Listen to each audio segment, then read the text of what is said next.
activity book para kay bagets nang maiwas sa gadget. At ginawa ko ngayon mga mare gamit itong Canva. So dito nga sa akin template ay naglagay lang ako dyan ng shape. Tapos gumawa ko ng illusion ng stripe na iba't iba yung color. And then sa pinakababa ay lalagyan ko yan ng mga Disney princess character. Bali ito mga image ay kinapi ko kay Maring Google. Tapos in-upload ko na lang dito sa may app ng Canva. Ayan, so next ko naman na nilagay ay itong banner. Tapos nilagyan ko yan ng crown at itong pangalan ni Bagets. Sunod naman ako nag-add ng page at naglagay nitong picture at writing lines. Bali bumuo muna ako ng pattern para mas madali na para sa akin na maglagay ng mga activity. Ayan, so na okay na ako dito sa pattern ay nag-create na ako ng mga activities tulad nitong numbers. Ginawa ko rin ng iba't ibang color yung makikita ni Bagets para mas attractive sa mata nila. Tapos nag-add na rin ako nitong mga simpleng tracing lines. Ayan, so aside dito sa numbers ay gumawa pa ako ng shape, color, alphabet at meron pa yan pang boy version. And then next naman ay pinis ko muna yan sa Microsoft Word para mai-adjust ko bago ko i-print para mas ma-maximize ko yung papel. Sa cover photo pala mga mare ay gumamit ako ng photo paper at photo top. Tapos yung pinaka-activity sa loob ay printin ko sa bond paper. Mas maganda talaga kapag may photo top dahil mas titibay itong notebook. Anyway, tiniklop ko na rin yan sa gitna at gagamit nga ako nitong paper trimmer. Para naman ito sa pagkat itong mga activity na ilalagay ko sa loob ng notebook. Ayan, so na okay na, isunod ko naman yan in stapler para magdikit-dikit at tada! O diba, for sure na may enjoy ni Bagets ang pagsagot. Sana po nakatulong tong video ko sa inyo. Nakita ko pala yung gantong style ng writing name sa Facebook. Tapos, trinay ko na rin kung kaya ko bang gawin sa Canva. Pagpasensyahan nyo na mga mari yung boses ko ngayon dahil medyo paos. So, itong ginagawa ko ngayon ay isang buong A4 size na lalagyan ko ng design. Bali, yung napili ko pala dito na pang design ay itong Mickey Mouse and Friends. Tapos, kahit anong pang design ay pwede nyong ilagay dito. Lalo na yung mga favorite ni Bagets. Bali, ito pala mga characters na nilagay ko dito mga mari ay kinapi ko lang din sa web. Tapos,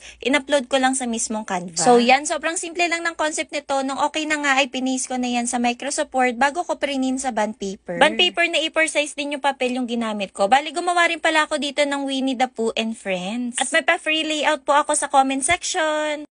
Isa nga sa aking mga best friend ay nag-request sa akin na gumawa daw ako nitong baby book. Kaya trinay ko na rin gamit itong Canva. So dito sa akin template ay simpleng pang-design lang din yung nilagay ko. Yung concept ay aesthetic na moon and star. Bali itong unang ginagawa ko mga mare, yung magiging cover page. So magiging ganito na itsura niyan. And then sinunod ko naman ito magiging back page. At dito nga sa back page yung mga nilagay ko ay yung mga information ni Bibi. Tapos meron ako dito yung my first year na mga pictures. Ayan, para makikita din yung mga pagbabago ni Bibi every month. Tapos naglagay din pala ako dito ng monthly milestone, tapos itong immunization record. At sa pinakaloob mga mari ay yung doctor notes para sa mga check-up ni Bibi. Anyway, ito pala at piniprint ko na yan sa photo paper. And then pagka-print itong cover photo ay lalagyan ko rin yan ng cold laminating film para mas matibay itong book na ginagawa ko. Saka ko yung ginapit mga mare, yung mga sobra sa gilid at finold ko na rin sa gitna. Tapos nag-print na rin ako ng magiging laman nitong baby book. Bali yung ginamit ko palang papel dito ay bond paper. Tapos ititrim ko na rin yung mga gilid. So ginamitan ko na lang yan ng paper trimmer. And then sa sobrang tuwa ko nga ng paggamit itong paper trimmer ay napasobrang nga ako ng gupit. Pero okay lang mga mari, di bali sa susunod ay sasaktuhin ko na talaga. Anyway, gagamit din pala ako dito ng pangmalakasang stapler na hanggang 30 na papel ay kaya niyang pagdikitin. Ayan, so okay na nga itong aking baby book at ganito ngayon naging itsura. For sure na isa ito sa mga kailangan ng mga mamshi, lalo na yung mga may newborn para isa na lang yung lagayan ng records. Sana po nakatulong tong video ko sa inyo.